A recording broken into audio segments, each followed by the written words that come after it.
Audio test. Audio test. Testing. Almost ready.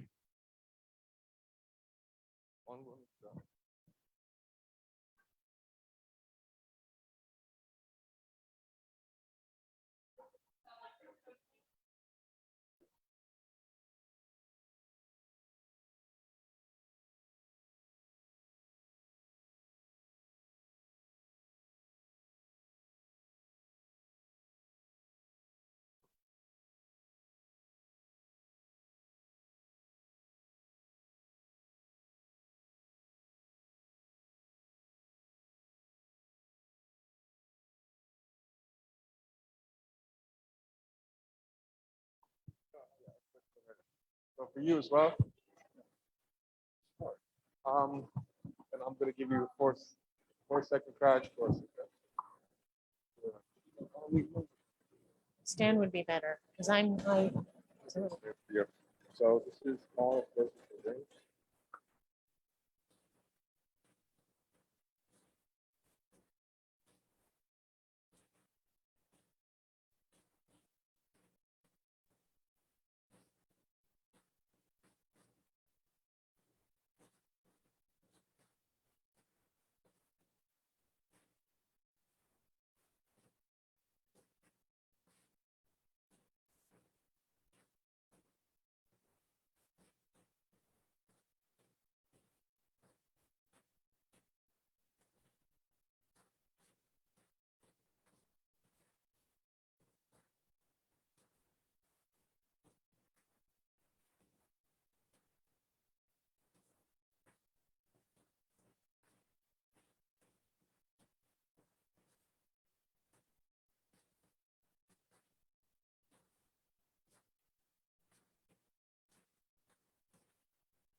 Test, test, test, test. Yes.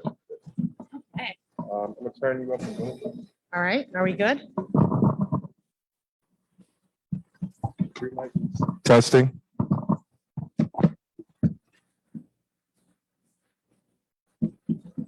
It's just hot. in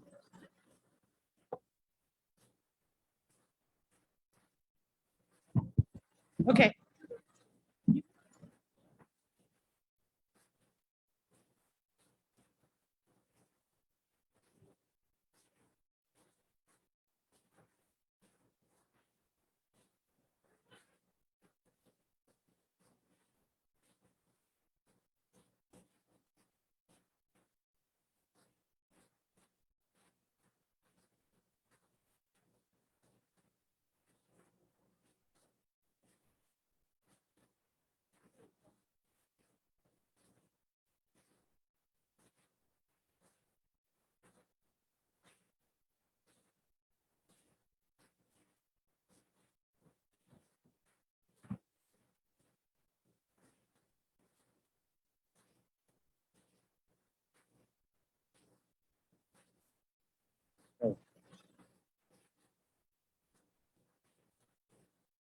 Testing.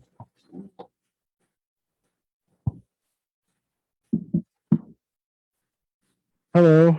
No, that's good. Okay. Hello, my name is Steve Lorenz, and on behalf of the Newark Public Library, I want to thank everyone who is attending tonight's program in person and virtually. It is great to have people back in person this month, and we hope to continue offering important cultural events like these in person in the future. Newark Public Library is very, very excited to be hosting tonight's speaker. When we heard of the opportunity back in the fall to host Professor Aziz here at the library this spring, we jumped at the chance. And I was very much looking forward to hearing her speak and to get a chance to read her book.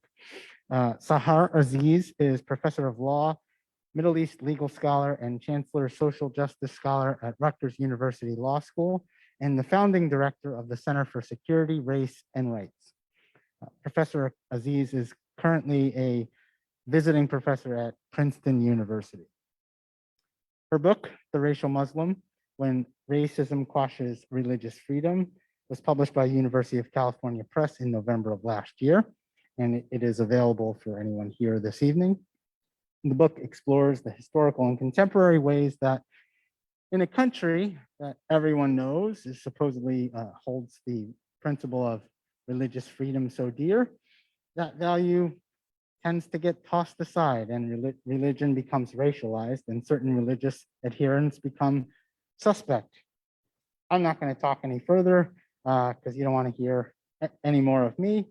You would much rather hear Professor Sahar Aziz, so I'm going to give way to her. Thank you. Thank you so much. It's a pleasure to be here today at the at the Newark Public Library in my capacity as a law professor at Rutgers Law School. Special thanks to Steve Lorenz and his team here at Newark Public Library. It's a beautiful building with a valuable book collection. So it's truly an honor. And also I'll just note that one of the advantages of being at Rutgers University Newark is that we are an anchor institution. And so we pride ourselves in being part of Newark and contributing to the Newark community.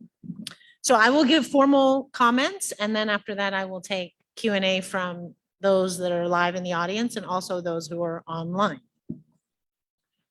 So as we shuffled out of class, the tension in the air was palpable. Instead of the usual sounds of law student chatter, the halls were eerily quiet. I walked toward the lobby, noticing a large congregation of students huddled around the television. I heard gasps at the replays of 2 commercial airplanes crashing into the World Trade Center. What happened on that Tuesday of my second week of my first year of law school is etched in my memory forever. It was the day when I went from being racially ambiguous to racially threatening. As television stations replayed the horrific scenes alongside analysts analyzing facts piecemeal, a theme was beginning to emerge. This may have been a terrorist attack, not an accident. And the suspected perpetrators were Arab and Muslims. The stares of my classmates felt like lasers. I quickly left the law school as my mind turned to the safety of my mother, who wore the hijab. I worried that she would be assaulted at the large public hospital where she worked. I also worried about my father, whose first name is Muhammad and who speaks with a very heavy foreign accent. Would their coworkers accost or worse, assault them? Would they be afraid to go to work, to the grocery store, to the mosque? Would we be blamed for these atrocious criminal acts? Our lives in America as invisible minorities were over. We were now racial Muslims. Everything, ranging from our mosques and charities to our travel and clothing, was under scrutiny. American media now associated all things related to Islam with terrorism and threats to national security. Now, fast forward 10 years later. Quote, the New York Police Department gathered intelligence on 250 plus mosque student groups in terrorist hunt, end quote, read the Associated Press headline in August 24th, 2011.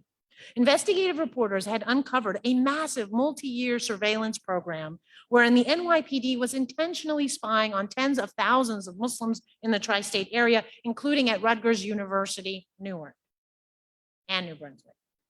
What many of us in the civil rights community had long suspected was now confirmed. Simply being Muslim was sufficient to attract the heightened scrutiny of the state. Now, having advocated for the civil rights of Muslims for nearly a decade by then, I thought through different legal theories to challenge the NYPD surveillance program. My research led me to Title VI of the 1964 Civil Rights Act, a law that restricts recipients of federal funding from discriminating in their provision of services. And guess who gets the largest number or amount of federal funds from the U.S. Department and U.S. Department of Homeland Security? Local and state police departments. So I thought I was onto something that could avoid the lacuna of the equal protection doctrine that thus far had failed to protect Muslims in litigation alleging post 9/11 discrimination on account of their religion or race. But there was one problem. The text of Title VI, it reads, quote, No person in the United States shall, on the grounds of race, color, or national origin, be excluded from participation in, be denied the benefits of, or be subjected to discrimination under any program or service receiving federal funding. Religion is glaringly absent from Title VI's protected classes. Muslims, thus, are unprotected by the statute. Now, Muslim identity is not a race in any phenotypical sense. Indeed, Muslims are the most diverse faith community in the US, comprised of 30% African Americans, 30% people of South Asian origin, 30% people of Middle East and North African origin, 5% Latino, which are the largest growing number of converts to Islam in America, and 5% multiracial. And those who come from the Middle East, North Africa, and South Asia come from 75 different countries, and most of them immigrated after 1965. So the diversity of Muslim communities makes it hard to prove, or for a lawyer to prove, that a particular race or national origin as required by Title VI is the grounds on which national security practices are targeting Muslims. But what we are witnessing and what we've witnessed in the last 20 years since 9/11 is a type and degree of profiling and targeting that more closely resembles racial discrimination historically experienced against African American communities, Asian American, and Native American communities of all faiths. So Muslims are being treated as a race, and more specifically a suspect race, rather than as a religious minority that should be protected from persecution. For that reason, government officials and members of the public who may in fact believe in religious freedom norms do not view targeting Muslims in national security and immigration practices as a threat to religious freedom. And herein lies the genesis of my book. My research led me to more fundamental questions with much broader implications for all Americans. Is our stated commitment to religious freedom meaningful? Does it apply to all faith communities? And if so, then how can we explain the systematic subordination of Muslim communities, including physical attacks on and surveillance of their houses of worship under the guise of national security? The explanation, I believe, lies in the racialization of a minority religious group, a process with a protracted and checkered history in the United States. So the racial Muslim interrogates how and why a country where religious freedom is a founding principle in law and societal norms produces such overt prejudice and discrimination against Muslims.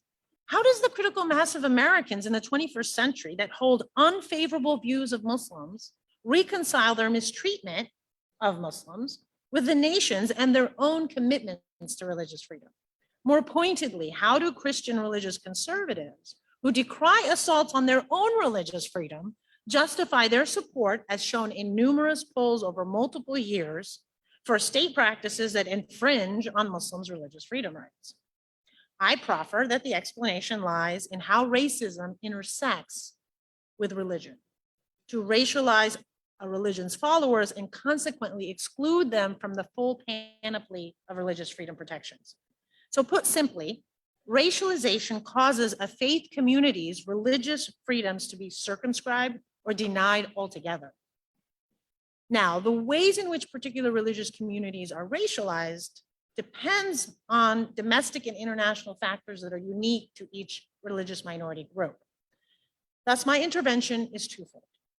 First, I argue that the racialization of immigrant Muslims, those who immigrated to the US after 1965 when the national origin quotas were lifted, and their children and grandchildren, is grounded in a racial religious hierarchy, as opposed to just a racial hierarchy, to socially construct what I call the racial Muslim. Second, I offer a topology of the racial Muslim that explains why some Muslims are more likely to be targeted by the state than other Muslims. Now, four factors converge to racialize Muslims who immigrated or their children and grandchildren to produce this racial Muslim construct. The first is white Protestant dominance. The second, xenophobia arising from coercive assimilationism into Western European cultural norms, which affects all immigrants coming to the United States. Third, Orientalism, European Orientalism that then transformed into American Orientalism. And finally, American empire in Muslim majority countries. Now, I explore how each of these factors interact politically, socially, and discursively to define the characteristics attributed to racial Muslims that in turn legitimizes their systemic subordination without causing the cognitive dissonance that would arise from violating a religious community's freedoms. So religious identity in certain contexts functions as a racial marker. That is, the social construction of whiteness, just like Blackness and Muslimness, is shaped as much by religious identity as it is by skin color, hair texture, facial features, and other phenotypical characteristics. Now, as a critical race theorist, I recognize that race is a social construct, not a biological fact. It has real material consequences. Accordingly, I adopt Edward Bonilla Silva's definition of race as, quote, an organizing principle of social relationships that shapes the identity of individual actors at the micro level and shapes all spheres of social life at the macro level. That is, as a result, racism arises from racialized social systems in societies where economic, political, social, and ideological levels are partially structured by the placement of actors in racial categories or races. And in doing so, I also adopt Derek Bell's Black-White paradigm, which posits that Blacks are permanently, or Blackness, and the social construction of Blackness is permanently at the bottom of the American racial hierarchy, and whiteness is permanently at the top. And both of those are social constructs that change over time. Racial stratification, according to Derek Bell's Black-White paradigm, causes different races to experience positions of subordination and superordination in society and develop different interests accordingly. Races at the bottom are consistently depicted as savage, uncivilized, unfit for self-government. Races at the top are consistently depicted as civilized, liberal, democratic, and peaceful. Now, notably, this systemic analytical approach differs from the social psychology approach that characterizes racism as merely an individual phenomena arising from individual prejudices and individual stereotypes. My theoretical frame takes this systemic racialization theory one step further, however, and argues that it is more accurately described as a racial religious hierarchy, not just a racial hierarchy. Now, religion has played a dispositive role in racialization when it comes, for example, to African Americans who are racialized or who have been racialized in the past as heathen and inferior based on biblical stories labeling them as the children of Ham cursed into slavery. It was also true for religious minorities such as Jews, Catholics, and Mormons in the 19th century, which I go into depth in the first few chapters of the book, and the first half of the 20th century, and for Muslims today, albeit for different reasons and with different consequences. So Islamic tenets, regardless whether practiced or believed in fact, impute onto Muslims inherent cultural traits that operate to biologically make them inferior in a white Judeo-Christian dominant society. So for example, believing in nonviolent jihad, which is 99% of the definition of jihad to the majority of Muslims in the world, in Sharia, which is Islamic law in Arabic, in hijab, in fasting, in Ramadan, in the pilgrimage or Hajj to Saudi Arabia, in the Prophet Muhammad, peace be upon him.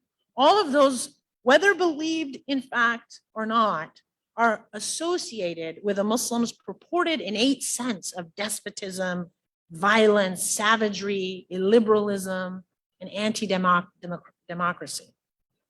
And for both religious conservatives and secular liberals in the United States, these religious beliefs and practices cast Muslims as outsiders to American national identity.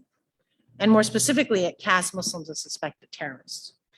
Now, I want to step back a little bit to talk about or to explain how history informs the present.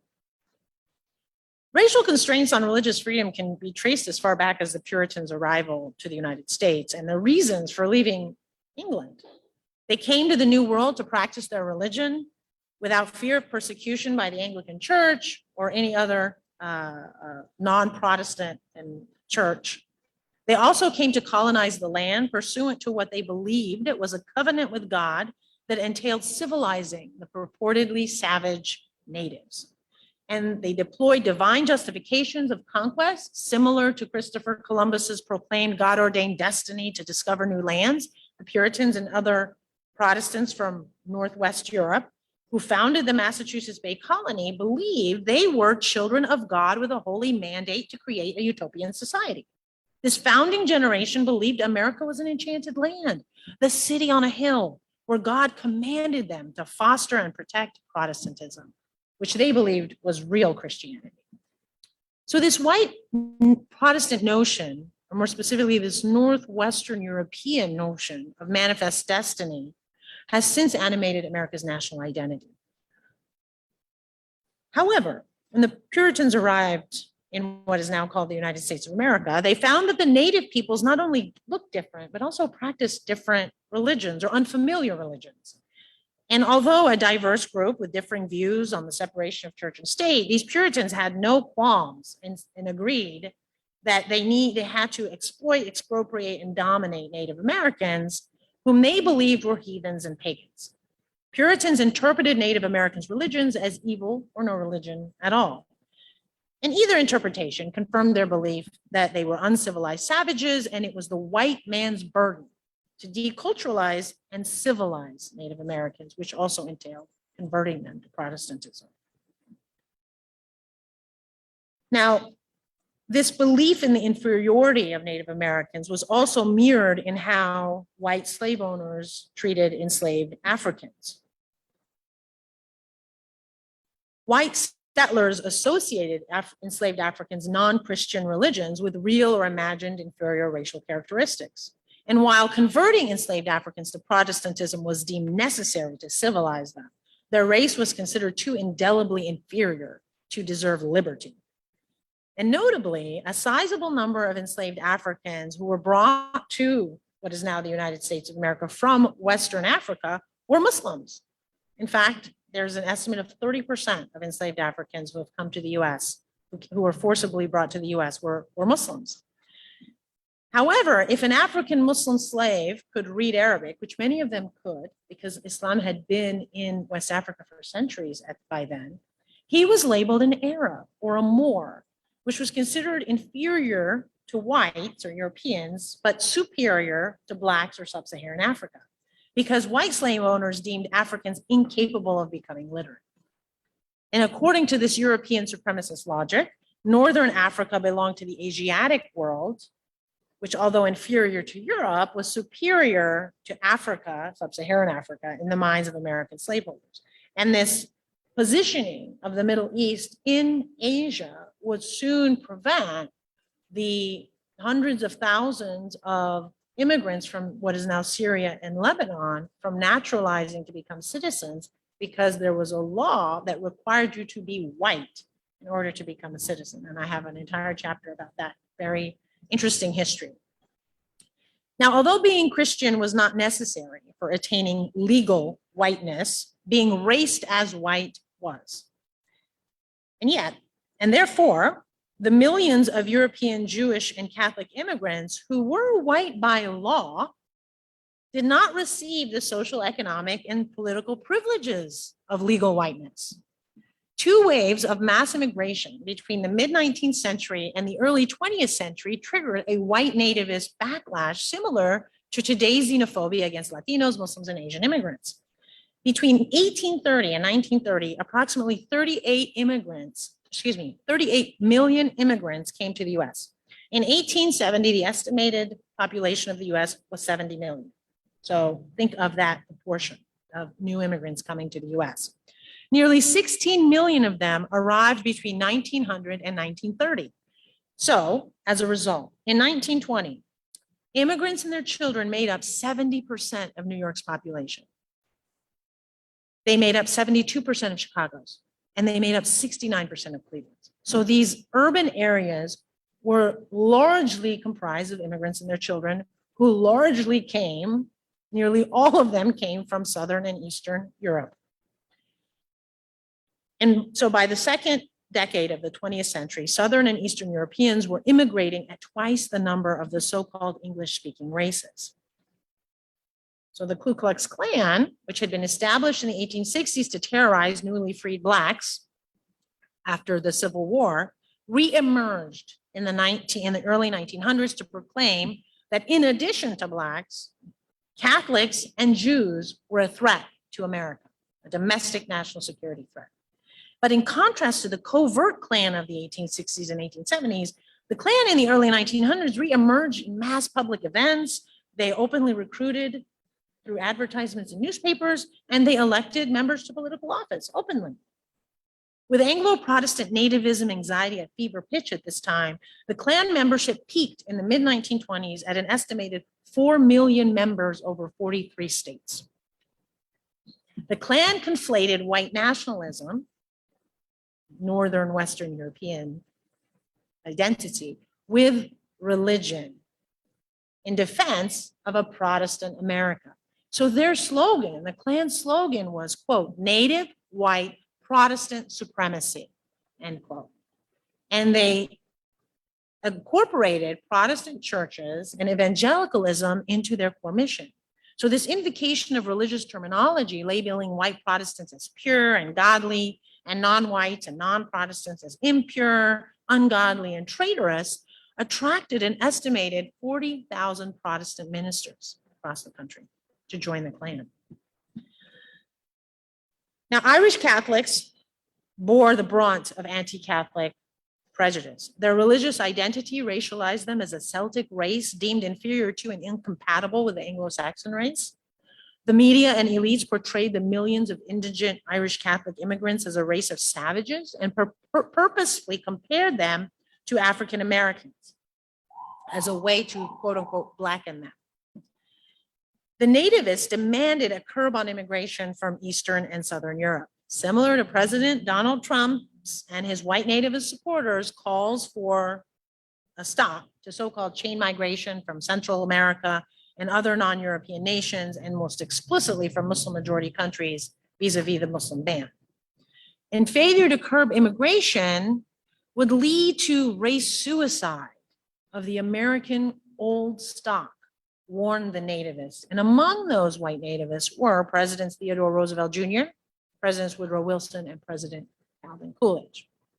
So this and during this time, there was also a taxonomy of European races that mixed eugenics with biblical reasoning, where a person's geographic origin, skin tone, and religion were attributing levels of intelligence, physical health, and moral and political characteristics. So ultimately, race became a means to rationalize the exclusion of certain groups from obtaining legal rights, economic opportunity, and social equality. And just to give you a little bit of perspective, in the Dictionary of Races or Peoples, which was produced in the 1911 Dillingham Commission's report on immigration, this gives you perspective about the social construction of race. 45 races were counted entering the United States, of which 36 of those races were indigenous to Europe. Whereas now, anyone from Europe is socially constructed as white. The Immigration Restriction League submitted a report to the Dillingham Commission in support of restricting immigration, especially from Eastern and Southern Europe. For example, one of their reports found that, quote, 83% of Jews, 80% of Hungarians, 79% of the Italians, and 87% of the Russians were classified as feeble-minded. 60% of Jews were classified as morons. Political elites of the time also believed Jews were unfit for citizenship because they were allegedly antisocial and anti-democratic by nature. These same themes are echoed today against Muslims by the far right.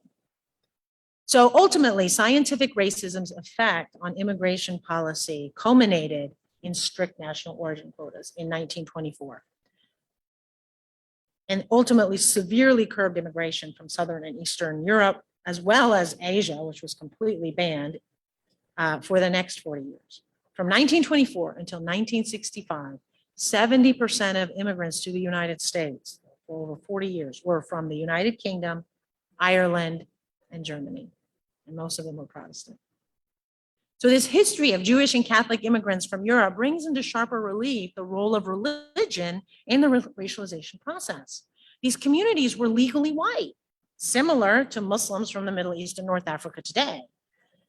However, their religions socially raced them as a threat to the Anglo-Saxon Protestant national identity, which has now transformed into the white Judeo-Christian identity. And I go into detail of how that transformation occurred as a result of some very persistent and savvy advocacy by Jewish, Catholic, and Protestant leaders that wanted to end anti-Semitism and end anti-Catholicism. And they worked very effectively and worked together over 50 years to change that national identity from predominantly Protestant to Judeo-Christian.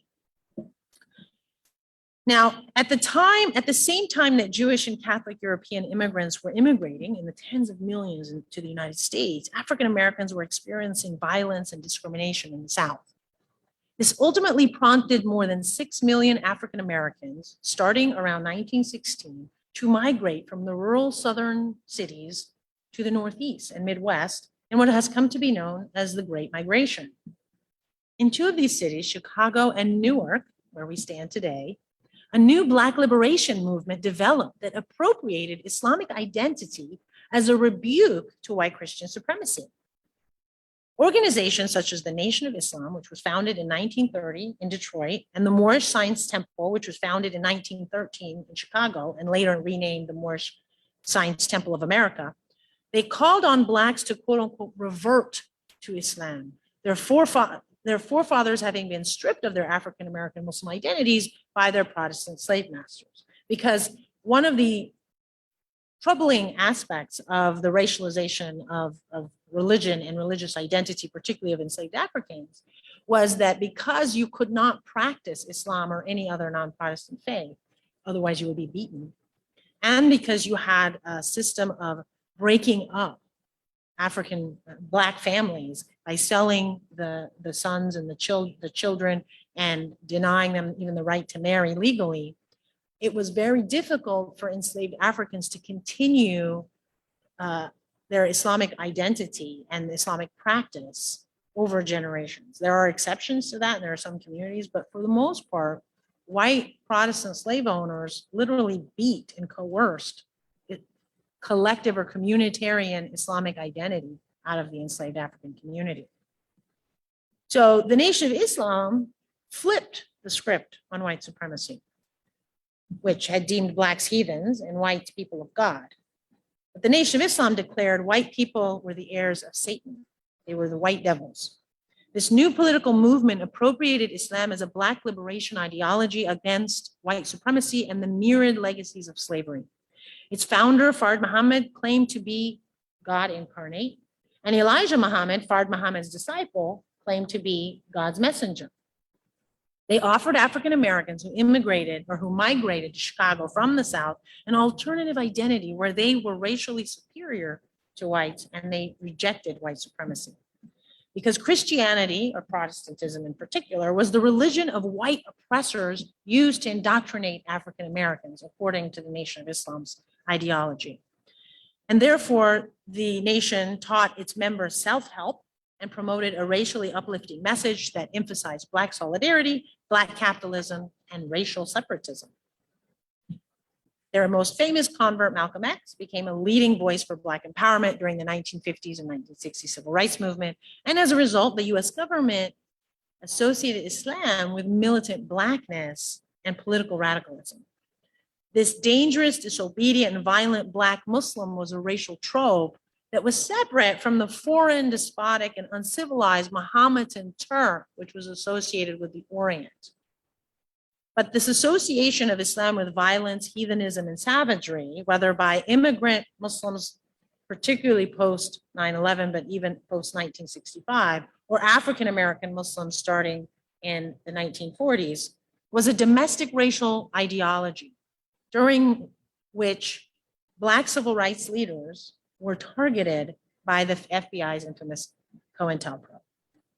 Okay.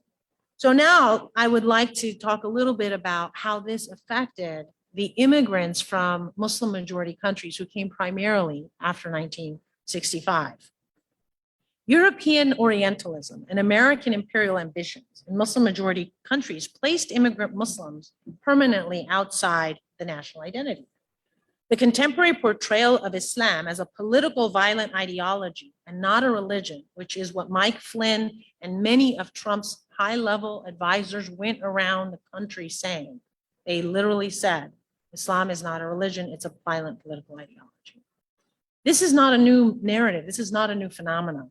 Europe historically situated Islam as the antithesis of modernity and enlightenment, such that a clash with Western Christendom was inevitable. Popular narratives that Islam is malevolent, spread by the sword, were grounded in both European geopolitics and Christian theology. And white Protestants during the 18th and 19th century believed their race and religion was superior to that of the so-called Mohammedan Turk, because at the time the Ottoman Empire was in existence. They believed these Orientals, whether they were Muslim or Christian, needed to be saved by the West, a recurring theme of American Orientalism up until the present day. So after World War II, America's foreign policy priorities shifted dramatically. Specifically, it sought to control the oil reserves in the Middle East and prevent the Soviet Union from expanding its global influence. And after every event that created some form of an international crisis as a result of US intervention often, the American media intensified its coverage of political conflicts in the Middle East. And they portrayed all Arabs, who were incorrectly presumed to all be Muslims, because in fact, there's a sizable Christian minority, Jewish minority, and other minority faiths in the Muslim majority Middle East and North Africa. But everyone there was portrayed as violent, irrational, anti-democratic, despotic. And the New World Order after World War II thus prompted what Edward Said calls Orientalism, where so-called Arab people, Islam, and the Middle East were effectively, they were inferior and they were objects to be studied rather than people with agency that were equal. But as the US got more involved through its military, through its foreign policy, through its diplomacy in the Muslim Middle East and North Africa, Muslims were no longer that distant threat for European colonialists to manage.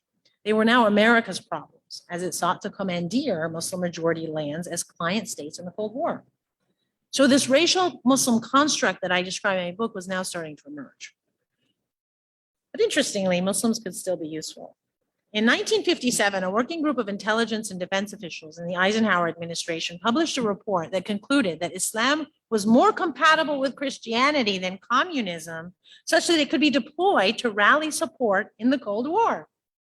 The CIA agreed that the US should deploy religion, Islam, to fight communism by supporting none other than the Muslim Brotherhood and other political Islamists who opposed the secularism of Arab nationalist leaders. And these Arab nationalist leaders, like Gamal Abdel Nasser and Hafez al-Assad of Syria and others, were refusing to allow America to effectively imperialize and control their countries. So this Islam strategy would continue throughout the 1960s and 1970s and into the 1980s, when America provided financial and political support to Osama bin Laden's Mujahideen in Afghanistan against the Soviet Union, the same ones who later planned the 9/11 attacks in New York City. So when it benefited US interests, the US sent military aid to the Mujahideen, calling them freedom fighters against the Soviet Union in Afghanistan. But as soon as they were no longer useful to the US or no longer agreed with US policy, that is, after the fall of the Soviet Union in particular, they were now designated as terrorists. So the September 11th terrorist attacks finalized a transformation of Muslim identity that had been in the making for decades, and that had been grounded and built upon the racialization of Jews and Catholics and Mormons in particular, because they were legally white, but they weren't socially white. And that's where the religious identity is at its most glaring in terms of having the effect of being a racial marker, not just phenotype or what you look like or your skin color. The racial markers of Muslim identity now are tied to Al-Qaeda, ISIS, the Taliban, Hamas. Persons who dress, look like, or have the same names as terrorists profiled in the media are now collectively treated as racial Muslims. Meanwhile, people of South Asian origin, whether Hindu, Sikh, Christian, or Muslim, have now joined Arabs in being Muslim looking. It used to be that it was the Middle Eastern look was Muslim looking, and now the look is much broader. So this is an expansion of the social construction of Muslim identity. However, racial Muslims are not all treated the same by the government and the public. I propose that the performative and social construction of the racial Muslim is hierarchical, not dichotomous. It's not simply the good Muslim and the bad Muslim. It's more hierarchical. The severity and extent of state and private acts of racialization and discrimination vary depending on the person's religious practices, their political beliefs, and their willingness to assimilate into Northwest European Protestant or Judeo-Christian norms. Accordingly, the racial Muslim comprises of an internal hierarchy that determines which Muslims are most or least likely to be targeted. The five typologies are the religious dissident racial Muslim, then the religious racial Muslim, which is someone who's religious but is either apolitical, doesn't get involved in politics at all, or adopts mainstream politics. The secular dissident racial Muslim, the secular racial Muslim, again, secularized, only Muslim by name, but really doesn't practice in any way, and apolitical or mainstream politics. And then finally, the former Muslim, which tends to be the darling of the Islamophobia industry that tends to bring these former Muslims, particularly the women who have converted out of the faith, who will go and have gone on multiple speaking tours, confirming that Islam is misogynistic, that Islam teaches violence, that Islam is a violent political ideology. So hence, a religious political dissident Muslim is likely to experience the harshest forms of anti-Muslim racism, while a secular politically mainstream or apolitical Muslim is likely to be tolerated as what is called the good Muslim.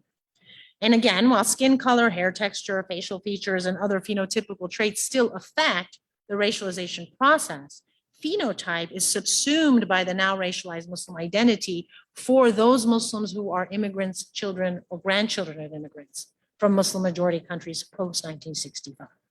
So put another way, a white presenting immigrant or child of an immigrant, practicing Muslim, whose name is Muhammad, but who looks white, cannot escape Islamophobia or anti-Muslim racism in the post-9/11 era, because his religious identity marks him. Meanwhile, secularism and support for American militarism in Muslim majority countries and American foreign policy in the US and the Middle East signify higher levels of assimilation. And therefore, the secular racial Muslim is the least threatening. Double standards lie at the heart of racialization. Members of the dominant racial religious group are treated and judged by their individual actions, whereas members of subordinated groups are presumed guilty based on the misdeeds of a few individuals who happen to share their religious identities or national origins. So this begs the question, why do Christian conservatives who have expressed their distrust and suspicion and sometimes loathing of Muslims, why don't they believe they're betraying religious freedom principles when they support Muslim travel bans, oppose the construction of mosques, or approve singling out Muslims and countering terrorism? I argue that they reconcile these contradictions by engaging in the tradition of redefining Islam and placing it outside the purview of religion. To them, Islam is not a religion, it's a violent political ideology. It's not holy, it's man-made by savages. And as a result, defaming, harassing, attacking, suspecting Muslims is not un-American or antithetical to religious liberty principles. To the contrary, it's as nationalistic and patriotic and rational as rounding up Japanese Americans after the attack on Pearl Harbor, when the US government determined that they were godless pagans, incapable of being loyal to a liberal democratic America. Now, both religious conservatives and secular liberals under the leadership of George W. Bush, Barack Obama, and Donald Trump have adopted national security policies subordinating Muslims, albeit in different degrees. Among the long list are the Muslim ban, torture and indefinite detention in Guantanamo Bay, extrajudicial killings using drones, the National Security Entry-Exit Program, Special Registration Program, also known as NSEERS, massive surveillance, and targeted use of sting operations against Muslims in anti-terrorism investigations. The securitization of Muslim identity through state action that violates Muslim civil rights and liberties are deemed politically justified by the American public. Now, in closing, there is a question that I pose in the last chapter, and that is, what is the future of the racial Muslim? Is it a permanent fixture in American race politics or a temporal construction that will dissipate over time? Will Muslims call for a new Abrahamic national identity to replace the current Judeo-Christian identity? Succeed in bringing some Muslims into the fold of whiteness, but by extension, excluding others? Will Muslim identity become deracialized insofar as an individual's phenotypical traits determine how they are socially raced?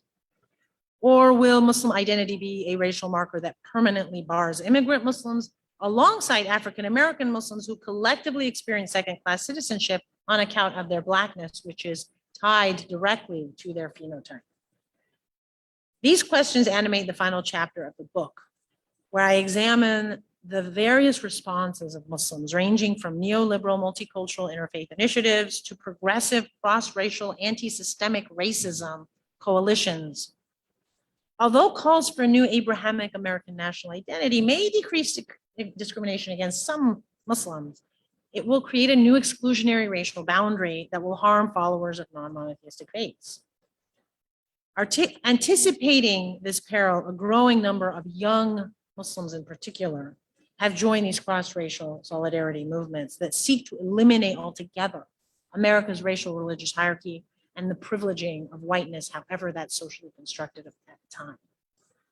And to be sure, no single book can adequately theorize the experiences of state and private discrimination against such a diverse community. And this book is no exception. The most glaring limitation of my book is my purposeful focus on immigrant Muslims and their children and grandchildren who arrived after 1965.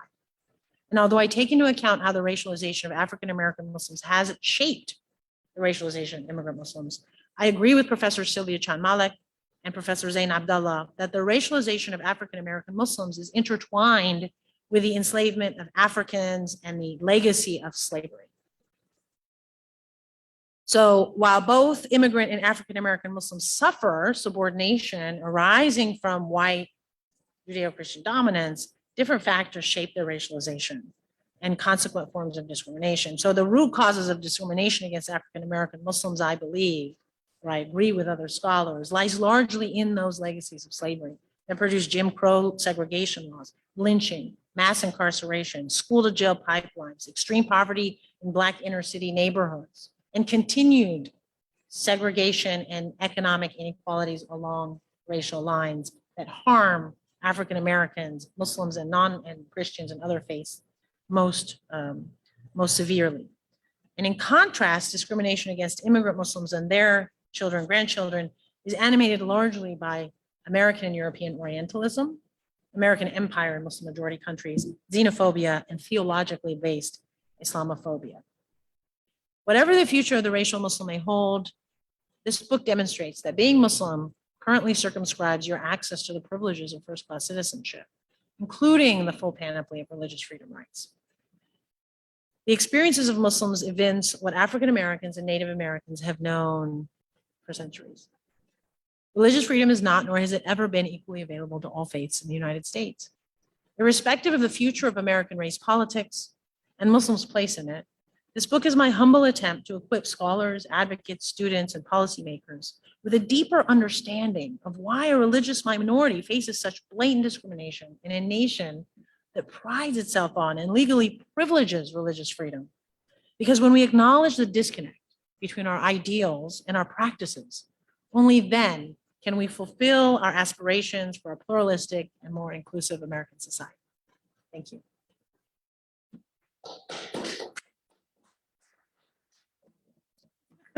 Thank you, thank you. So we can take questions from the audience and also from online. Yes, please.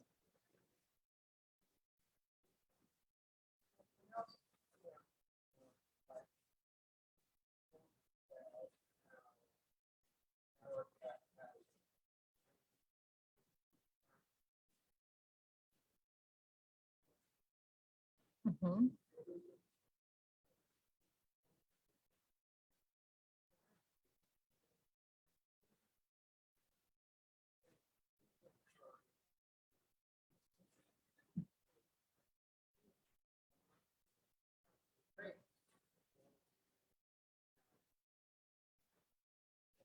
Mhm.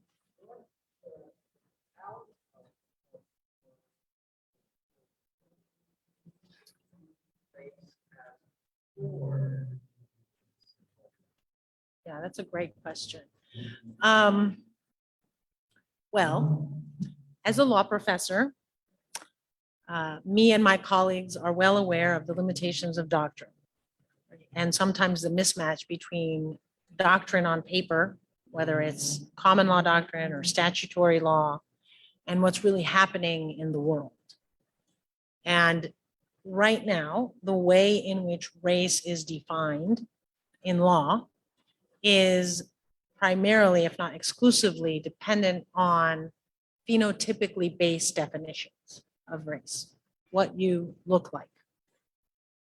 And it also, to some extent, includes what your national origins are, although usually that will explicitly be stated, your national origin, and your color and your race. So the problem that I unearthed in this academic book, right? It ultimately is not a book for practitioners, but really more a book for academics to help them think about how the law should define race or perceive like race to pursue the purpose of anti-discrimination laws, which is to stop multiple forms of discrimination, including racial discrimination. The reason why it's so complicated for Muslims is similar to what I said in the beginning of the talk, which is Muslims are they are not one national origin. And they are not one race in terms of how we define race legally. And even arguably socially, I'm trying to kind of challenge that definition of race, that it's not just about your religion, right? Because it's a social construct, it's whatever we decide it to be. So the strongest kind of evidence of just how arbitrary it is and how much it's based on social constructions is think of the one drop rule for Black people, for Blackness. If you have one drop of Black blood, according to the social construction, you're Black. But if you could have, that is something that if you were to go to Brazil or if you were to go to other countries where you have a lot of race mixing between people of European origin, people of African origin, you have multiple categories, mulatto and other things. Whereas here it's you're Black or you're white. And that's a legacy of slavery and the legacy of treating Blacks as property and wanting to expand the number of slaves you own, and also allowing for and legalizing the rape of Black women by white slave owners, because if it wasn't the one drop rule, then their sons would be free, right? So this is really just saying it's not enough to just look at skin color. If we're looking at the way, there's two options. Either you put religion in Title VI, or you have a much more nuanced and accurate description of race that takes into account religious discrimination or the intersection of race and religion.